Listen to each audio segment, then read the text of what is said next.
শ্বশুর বাড়ির লোক শিয়া ধর্ম পালন করে।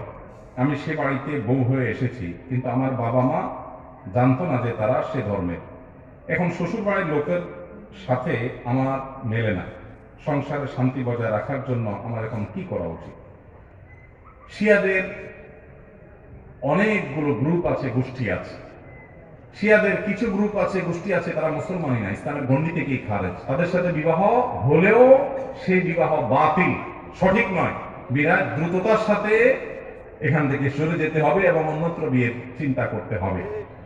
আর যদি সে পর্যায়ে না হয়, গোমরাহ এবং বাতিল ফেরকা হিসাবে শিয়া চূড়ান্ত, কিন্তু ইমানের গণ্ডি থেকে খারিজ হয় নাই, শুধুমাত্র আবু বকর রাদিয়াল্লাহু তাআলার খেলাফত এর উপযুক্ত নাকি আলী রাদিয়াল্লাহু তাআলার উপযুক্ত, এই বিষয় নিয়ে মত পার্থক্য আছে আহলে সুন্নাহর সাথে।